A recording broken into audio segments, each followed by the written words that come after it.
Estos son los jefes de casas paternas y la genealogía de aquellos que subieron conmigo de Babilonia, reinando el rey Artajerjes. De los hijos de Finees, Gerson; de los hijos de Itamar, Daniel; de los hijos de David, Atus; de los hijos de Secanías y de los hijos de en la línea de varones, 50. De los hijos de Padma, Elioenai, hijo de Seraías, y con él 200 varones. De los hijos de Secanías, el hijo de Saasiel, y con él 300 varones. De los hijos de Adin, Eber, hijo de Jonatán, y con él 50 varones. De los hijos de Alam, Jesaías, hijo de Atalías, y con él 70 varones. De los hijos de Cefatías, Zebadías, hijo de Micael, y con él 80 varones. De los hijos de Joab, Obadías, hijo de Jehiel, y con él 218 varones. De los hijos de Selomit, el hijo de Josifías, y con él 160 varones. De los hijos de Bebai, Zacarías, hijo de Bebai, y con él 28 varones. De los hijos de Asbedad, Jonatán, hijo de Acatán, y con él 110 varones. De los hijos de Adonicam, los postreros, cuyos nombres son estos: Elifelet, Jehiel y Semaías, y con ellos 70 varones. Y de los hijos de Bigvai, Utai y Zabur, y con ellos 70 varones. Comentario. Esta lista muestra cómo se cumplía el decreto de Artajerjes que aparece en el capítulo 7, versículo 3. Habla del retorno del sacerdote, versículo 2, la nobleza, versículos 2 y 3, y el pueblo común, versículos 3 hasta el 14. La lista sugiere que un grupo de aproximadamente 5.000 personas regresaron con Esdras. Versículo 15. Los reuní junto al río que viene a Ahava, y acampámonos allí 3 días, y habiendo buscado entre el pueblo y entre los sacerdotes, no hallé allí de los hijos de Leví. Entonces despaché a Eliezer, Ariel, Semaías, Elnatán, Jarib, Natán, Zacarías y Mesulam, hombres principales, asimismo a Joiarib y a Elnat, hombres doctos. Y los envié a Ido, jefe en el lugar llamado Casifia, y puse en boca de ellos las palabras que habían de hablar a Ido y a sus hermanos, los sirvientes del templo, en el lugar llamado Casifia, para que nos trajesen ministros para la casa de nuestro Dios. Y nos trajeron según la buena mano de nuestro Dios sobre nosotros, un varón entendido de los hijos de Mahli, hijo de Leví, hijo de Israel, y Serebías con sus hijos y sus hermanos, 18.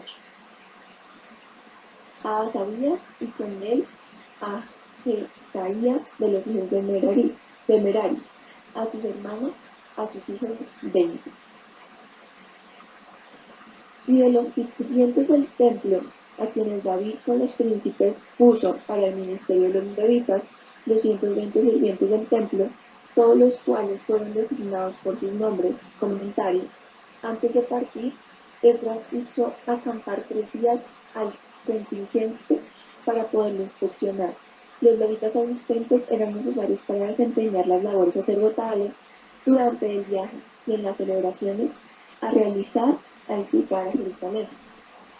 Ahava era una amplia planicie cercana a Babilonia, a lo largo de la cual se deslizaba un tributario del río Éufrates. Versículo 21. Y publiqué ayuno allí junto al río Ahava, para afligirnos delante de nuestro Dios, para solicitar de Él camino derecho para nosotros, y para nuestros niños, y para todos nuestros bienes. Comentario. Este ayuno demuestra la profunda fe y dedicación a Dios de Esdras. Versículo 22. Porque tuve vergüenza de pedir al rey ropa y gente de a caballo que nos defendiesen del enemigo en el camino, porque habíamos hablado al rey diciendo: la mano de nuestro Dios estará bien sobre todos los que le buscan, mas su poder y su furor contra todos los que le abandonan. Comentario. La mano de nuestro Dios. Esta frase se usa 6 veces en el pasaje que explica el retorno de Esdras. Da la clave para comprender aquellos acontecimientos que de otra manera aparecían como resultado de las bondades de un rey amable y la lealtad de su tierra de gente tenaz y vigorosa. Versículo 23. Ayunamos pues y pedimos a nuestro Dios sobre esto, y Él nos fue propicio. Comentario. Dinámica del reino. El ayuno para romper las barreras espirituales. La guerra de la fe. Mientras los judíos se preparaban para regresar a Jerusalén, Esdras llamó a toda la nación a ayunar. Versículo 21. Los animaba un triple propósito. Primero, pedirle a Dios que los guiara por el camino recto. El énfasis de este ayuno era la dirección. Segundo, pedirle a Dios que protegiera a los niños. El énfasis de este ayuno era la ayuda. Finalmente, pedirle a Dios que protegiera sus posesiones. El énfasis de este ayuno era lo material. El ayuno se le menciona repetidamente en las escrituras como una forma sacrificial de oración combatiente, la cual produce resultados que no se alcanzarían de ninguna otra forma. Esto se pone particularmente manifiesto con la expulsión de los demonios en tiempos de Cristo. Marcos capítulo 9, versículo 14 al 29. El ayuno envuelve la renuncia al sustento necesario, mientras nuestra atención se centra durante ese periodo en la búsqueda de Dios. Un ayuno puede extenderse hasta 40 días, como en el caso de Moisés, Deuteronomio capítulo 9, versículo 18 al 21, o ser tan breve como la porción de un día, como en el caso de Israel. Segundo libro de Samuel, capítulo 1, versículo 11 y 12. Jeremías 29, 11 al 14. Apocalipsis 12, 7 al 11. Versículo 24. Apartó luego a 12 de los principales de los sacerdotes, a Jeremías y a Asabías, y con ellos 10 de sus hermanos. Y les pasé la plata, el oro, los utensilios, ofrenda que para la casa de nuestro Dios había ofrecido el rey y sus consejeros y sus príncipes y todo Israel allí presente. Pesé pues en manos de ellos 650 talentos de plata y utensilios de plata por 100 talentos y 100 talentos de oro. Un talento pesaba alrededor de 34 kilogramos. Además, 20 tazones de oro de 1000 dracmas y 2 vasos de oro sobreunido muy buenos, preciados como el oro. Versículo 28. Y les dije: vosotros estáis consagrados a Jehová, y son santos los utensilios y la plata y el oro, ofrenda voluntaria a Jehová Dios de nuestros padres. Versículo 29. Vigilad y guardadlos hasta que los paséis delante de los príncipes de los sacerdotes y levitas, y de los jefes de las casas paternas de Israel en Jerusalén, en los aposentos de la casa de Jehová. Y los sacerdotes y los levitas recibieron el peso de la plata y del oro y los utensilios para traerlo a Jerusalén, a la casa de nuestro Dios.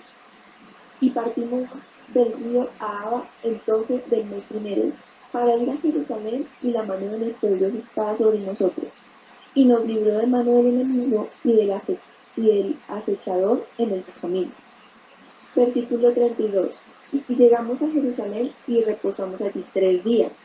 Al cuarto día fue luego pasada la plata, el oro y los utensilios en la casa de nuestro Dios por mano del sacerdote Meremot, hijo de Urías, y con él Eleazar, hijo de Finees, y con ellos Josabat, hijo de Jesúa, y Noadías, hijo de Binui, levitas.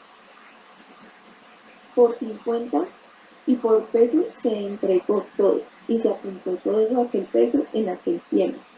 Los hijos de la cautividad, los que habían venido del cautiverio, ofrecieron holocaustos al Dios de Israel.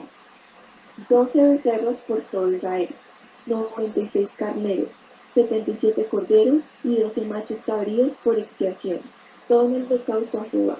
Y entregaron los despachos del rey a sus sátrapas y capitanes del otro lado del río, los cuales ayudaron al pueblo y a la casa de Dios. Aquí se ofrecen detalles en torno a capítulo 7, versículos 6 al 9. Vemos entonces cómo en este capítulo se presenta la lista, como lo dice en el versículo 1, de los jefes de las casas y la genealogía que subieron de Babilonia, ¿sí? Entonces vemos pues todo el listado, y adicional a eso, como pues me llamaba la atención cómo habla aquí acerca de la confianza que tenía Esdras en Dios, ¿sí? Dice en el versículo 22, dice: porque tuve vergüenza de pedir al rey tropa y gente de a caballo que nos defendiese del enemigo en el camino, porque habíamos hablado al rey diciendo: la mano de nuestro Dios es para bien sobre todos los que le buscan, mas su poder y su furor contra todos los que le abandonan. Entonces, esta parte me parece muy interesante porque Esdras hace una confesión de fe y él dice que tuvo vergüenza de pedir al rey tropa, pero en cierta forma no fue solamente la vergüenza, sino también la confianza en que Dios los iba a sacar adelante. Entonces, en el 23 dice el arma que utilizaron ellos para poder tener ese favor de Dios, y dice: ayunamos pues y pedimos a nuestro Dios sobre esto, y Él nos fue propicio. Entonces, ahí podemos ver un arma espiritual muy importante, que es el ayuno, ¿sí? Del cual obviamente no hay que abusar, ¿no? El ayuno debe hacerse con mucha sabiduría, y uno tiene que prepararse antes de un ayuno y después del ayuno, ¿sí? Bueno, entonces aquí también en los comentarios habla un poco acerca de cómo se hacen los ayunos, ¿verdad? Bueno, eso por esa parte. Y también voy a leerles acá otra porción acerca de los estudios que hacen del libro de Esdras. En esta ocasión vamos a hablar acerca de cómo se revela Cristo en el libro de Esdras. Entonces dice acá que el mismo Esdras anticipa a Cristo en su vida y en las funciones que cumple. Hay 3 aspectos particulares que saltan a la vista. Entonces el primero de ellos es como uno que había preparado su corazón para inquirir la ley de Jehová y para cumplirla. Eso lo vemos en el capítulo 7:10. Esdras nos recuerda la descripción que Cristo hace de sí mismo como alguien que había venido para obedecer al Padre. Juan capítulo 5, versículo 19. El segundo punto es como sacerdote. Esto lo podemos ver en Esdras 7:11. Esdras anticipa la función de Cristo de gran sumo sacerdote. En el Nuevo Testamento lo podemos ver en Hebreos 4:14. Y tercer punto, como el gran reformador espiritual, llama a Israel al arrepentimiento. Capítulo 10. Esdras tipifica el papel mesiánico de Cristo como restaurador de los principios espirituales que servían de guía al pueblo de Israel, inclusive su llamado a apartarse del tradicionalismo muerto y de la impureza moral.